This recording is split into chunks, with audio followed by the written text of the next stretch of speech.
Hello everyone and welcome back to another video. Today I'm going to be doing my January wrap up. I'm going to be talking about the books I read, my statistics, what I thought about each of these books, and which books were my favorite and maybe which ones I didn't like as much. So I have all my numbers written down and we're going to just jump in and talk about how the month of January went.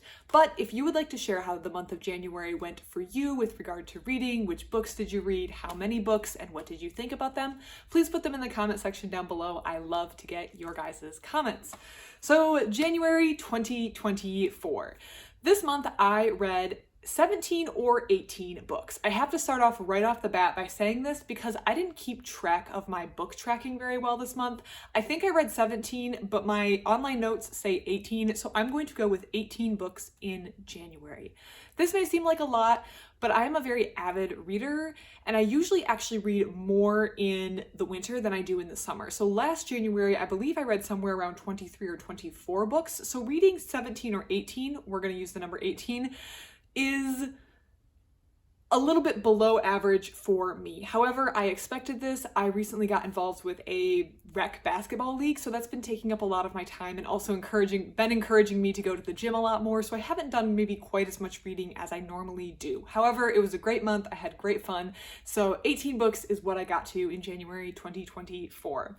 I had a very even split between fiction and nonfiction. It was quite literally 50-50, 50% nonfiction, 50% fiction, and this is normal for me. I think I read about an even split between those two categories of books, so that was not surprising. It was surprising that it came right down to the wire. I had 9 books that I classified as like fiction and 9 books that I classified as nonfiction.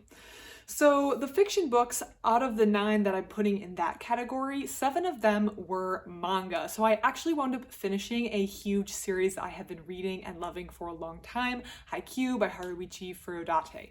I read volumes 41 through 45 in January, which was a big accomplishment and very emotional. I'm very sad that the series is over. It kind of put me into a little bit of a book hangover, which may have also contributed to the lower number this month than normal Januaries see.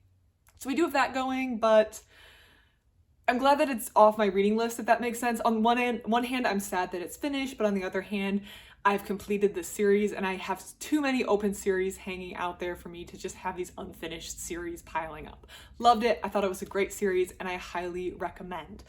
Also in manga, I read volumes 2 and 3 of the series Yokai Cats. This isn't a very serious series. It's just funny, cute little cats who have supernatural properties, and I just love those books. So 7 were manga between Haikyuu and Yokai Cats. There's also 2 books that I put in the fiction category that actually kind of bridge between fiction and nonfiction. So the first was Vampires by Bob Kieran. This is it could be nonfiction, but it's a collection of vampiric stories, so I was reading it more as fiction because it wasn't like there was a lot of deep dive or analysis into the stories. It was more focused on just the tales themselves. This was a fun little read. I kind of liked it. It was just enjoyable to get through.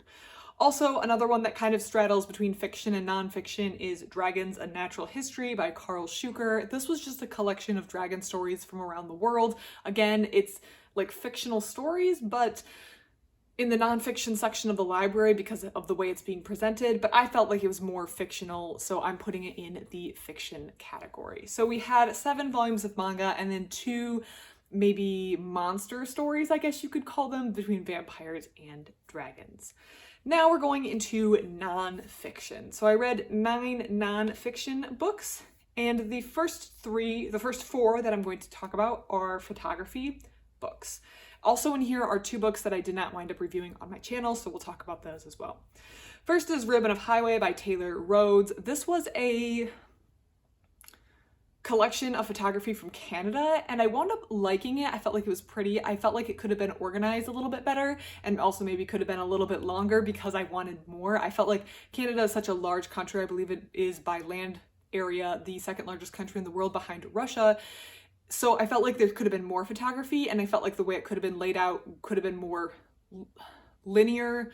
It could have been better superimposed on the road trip idea that was prevalent throughout the book, but it was an enjoyable collection of Canadian photography, so go check the review of that out on my channel if that sounds interesting. I also read Monocle Book of Homes, which was a collection of just fun, pretty, Pinterest-worthy homes in one book. It was interesting, it was fun, I had a great time reading it, and now I can fantasize about my dream home having read it. I have my thoughts on that also on my channel. Next is Lake Superior Secrets. This was photography as well as little musings by someone who was traveling and working around the Lake Superior region. I was very impressed with this book overall. It was absolutely beautiful, and I like that the person who did this book had a really good split between the Canadian side of Lake Superior and the American side. I almost said European. The American side of Lake Superior.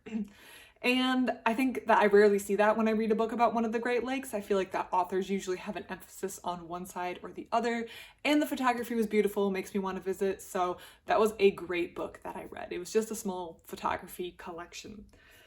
Finally, there was a photography collection that was a little bit harder to get through. The previous ones were all about beautiful homes, natural beauty, small towns. The last one, or the last photography collection I'm going to talk about, is Return to Fukushima. So Fukushima was the site of a nuclear disaster in Japan in 2011, and this was a photographer's first foray into the exclusion zone, sorry about that, around the nuclear disaster. And this was one of the first people who was granted access to that region, and she took quite a bit of photography that's quite powerful and quite moving. It is a very difficult collection to get through, and I would recommend checking out my review to make sure it's a collection you want to look through before you order it yourself, but I felt like it was a very important collection of photography, and I'm glad that I did have the opportunity to read it. That photography collection actually kicked off some books that I have on hold sitting over there, and I'm going to be reading them eventually. As there are books on Fukushima because I felt like it was a disaster that occurred in my lifetime that I didn't know enough about, and having looked at this photography collection, I felt like maybe it was time for me to read some books on this disaster. Next, we have an art book. This is Worlds Beyond Time, 1970s sci-fi art. So this is the book that I'm pretty sure I finished in February, but my online tracking, I had marked it complete before I had completed it, and I never do that, so I don't know why I did this. And I said I completed it in January, but I'm pretty sure I didn't. I don't know what I did, basically, is the long story short.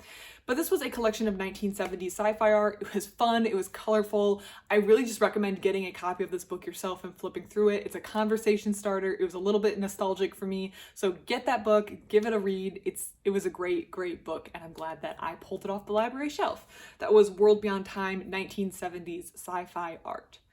Kind of in the same art vein is Sea Monsters, Prehistoric Creatures.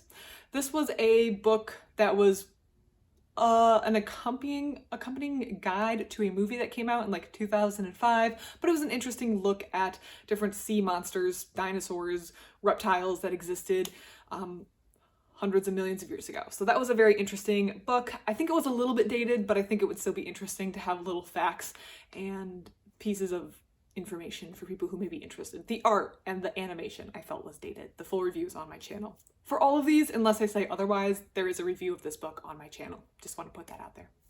Excuse me. Finally of the books that I reviewed, I should say, is Lighthouses of the Great Lakes. This was an interesting collection of lighthouses on the Great Lakes, as the title says, but I felt like this was another example where the author had a very clear focus on American lighthouses, and the Canadian lighthouses, or the Canadian side of the lakes, really got neglected. And this was something I was talking about when I mentioned Lake Superior Secrets, is I liked that that author had an equal focus on both sides of the lake. So all the lakes, all the Great Lakes except Lake Michigan share a border with Canada. So they're not just American lakes, they're also Canadian lakes. And I feel like that's very important to keep in mind. Unless you're writing a book on Lake Michigan, that's a little different. So I did feel like this book more heavily emphasized American lighthouses, and I felt like my complaint was this should have been advertised in the title. If it said American lighthouses to visit around the Great Lakes, I would have had no problem. I don't mind having a bias in which side you write. If you're an American author, maybe it's easier to visit and research American lighthouses. Same if you are a Canadian author for Canadian lighthouses and the Canadian sides of the lake, but not advertising that bias up front kind of is starting to annoy me in books about the Great Lakes, because ultimately these lakes do border two countries, and I feel like you can't talk about things on one side. So I just felt like maybe a little bit more context or explanation was needed in that book, and you can hear all about that in my book review on Lighthouses of the Great Lakes. Finally, we have 2 more books, and these are 2 books that I didn't review on my channel for various reasons, and I'll touch on them briefly. The first was Lost Continent by Bill Bryson. I'm actually listening to an audiobook by Bill Bryson right now, A Walk in the Woods. I found The Lost Continent kind of funny, but I definitely feel like his humor style is not going to be for everyone, and so I didn't want to make anyone upset, so I just read The Lost Continent. I'm not sure if I like that one 100%. Right now I'm reading A Walk in the Woods, or listening to A Walk in the Woods, and I think I like that one better than The Lost Continent. I just decided to read that one for fun. I don't want to turn every single book I read into like a YouTube project. Like, I read for fun, and I also make videos for fun, so I feel like, I just wanted to read it and have a fun time and maybe laugh a little bit and return it. So that's what I did with The Lost Continent. But if you want to hear about a man traveling around small towns in America with a very particular style of humor, then maybe check out The Lost Continent.